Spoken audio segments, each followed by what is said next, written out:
అంబటి రాంబాబు అనే నీచుణ్ణి ఈరోజు లోపలికి వెళ్ళి దర్జాగా ఉత్సాహ పోశాడు. గుర్తు పెట్టుకోండి, అంబటి రాంబాబు ఎప్పుడైనా సరే ముక్కుకు నేలకు రాయి క్షమాపణ చెప్పగలిగితేనే అంబటి రాంబాబుని యొక్క అన్న చెప్పండి అన్న, అసలు ఆయన చేసిన కామెంట్స్ ఎలా చూడాలంటారు? వాడు యొక్క ఎదవ మాట్లాడిన మాటలు ఇవాళ భార్య సిగ్గుపడి వాళ్ళ భార్యకి నేను కోరుతా ఉన్నాను, అమ్మ నీ ఎడం కాలి చెప్పుతోటి గుడిదోడ మూడు దెబ్బలు కొట్టి ఒక వీడియో విడుదల చేసి నేను క్షమాపణ కోరుతున్నా అని చెప్పమ్మా. లేకుంటే మహిళలు నిన్ను కూడా తప్పుగా పడతారమ్మా. పిల్లల్ని ఇలాంటి వాడు కూతుర్లా, ఇలాంటి వాడి అల్లుళ్ళా అని చెప్పి ప్రజలంతా అనుకుంటున్నారమ్మా. కాబట్టి నువ్వైనా సరే వెంటనే అంబటి రాంబాబు మాట్లాడినటువంటి చూశారు కదా, అమ్మనమ్మ గారు ఒక పుణ్య దంపతురాలమ్మ.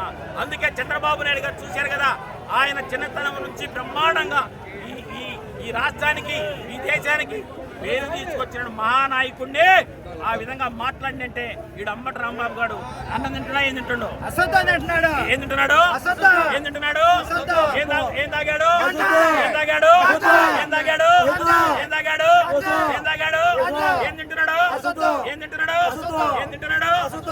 అటువంటి వాడిని రాజకీయాలు పనికిరాడు. అందుకోసమే దివ్యాంగులకి చంద్రబాబు నాయుడు గారి దేవుడు. మా ఆత్మ ఎంతో బాధపడింది. మేము అతన్ని వదిలిపెట్టాం. మేము అవసరమైతే రాష్ట్రంలో దివ్యాంగులందరూ కూడా గుంటూరు గెలిపిస్తాం.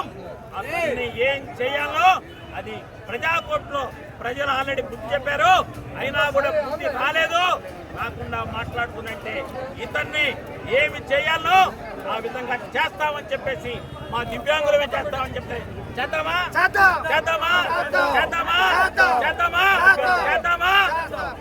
అంటే నేను ఏం అనలేదు, పొరపాటు నోరు జారని అంటున్నాడు కదండి.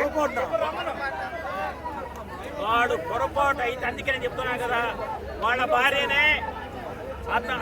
భార్యనే ఆమె ఎడంకాలి చెప్పు తీసుకొని అతని కుడి దవడను పగలగొట్టి నేను కూడా పొరపాటు కొట్టానని చెప్పేసి ఆమెని అంటే నిజంగా అతను పొరపాటు అని అన్నాళ్లే.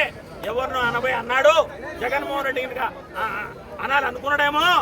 జగన్మోహన్ అనబోయి బాబు గారిని అన్నాడని చెప్పి మేము అప్పుడు అనుకుంటాం.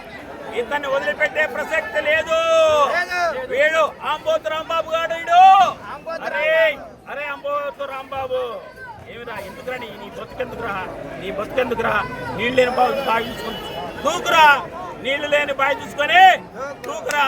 దూకిన తర్వాత కూడా నీ శవాన్ని కాల్చకూడదురా ఎదవా. ఎందుకంటే అటువంటి దుర్మార్గాలు చేశావు.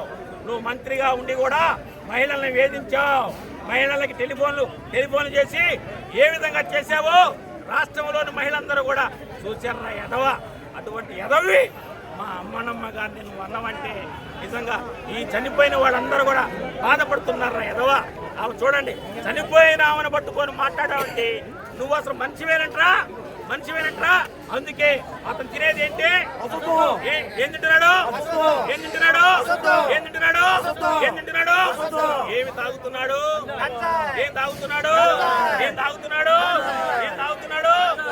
అటువంటి వాళ్ళ పార్టీ పేరు చెప్పుకునే మీకు అర్హత కూడా లేదని చెప్పి నేను చెప్తాను. ఓటా గుర్తుపెట్టుకో కాంబాబు, నువ్వు నీ పద్ధతి మార్చుకోకపోతే ఇక నిన్ను గుంటూరు నగరంలో కాదు రాష్ట్ర వ్యాప్తంగా ఎక్కడ తెలుగుదేశం పార్టీ అభిమానులు కార్యకర్తలు తిరగనివ్వరని చెప్తా ఉన్నా. కాంబాబు ఖబర్దార్, ఇప్పటికైనా సరే నువ్వు తక్షణమే బయటకు వచ్చి క్షమాపణ చెప్పకపోతే ఇది ఈ రోజుతో ఆగదు. ఇవాళ రేపు ఏ రోజు ఉంటే ఆ రోజు నీ అంతు చూసేదాకా తెలుగుదేశం పార్టీ కార్యకర్తలు, మా అక్క చెల్లెళ్ళు, మా అన్నదమ్ముళ్ళు ఎవరు ఊరుకునే పరిస్థితిలో కనపట్లేదని చెప్పి తెలియజేస్తా ఉన్నాం రాంబాబు. అంటే నన్ను తిట్టారు కాబట్టి నేను తిట్టాను అంటున్నాడు కదా, ఏం చెబుతారు మరి దానికి? నన్ను తిట్టారు కాబట్టి నేను తిట్టాను అంటున్నాడు. నువ్వు ఒక బఫూన్వి, నిన్ను తిట్టాల్సిన అవసరం ఎవరికీ లేదు. నువ్వు బఫూన్ సంఘం అధ్యక్షుడివి, పాలు లేని నెయ్యి తయారు చేసే అంత ఒక గొప్ప ఉన్నతమైన వాడు రాంబాబు. నీ గురించే మేము మాట్లాడేది. చండాలం సంఘం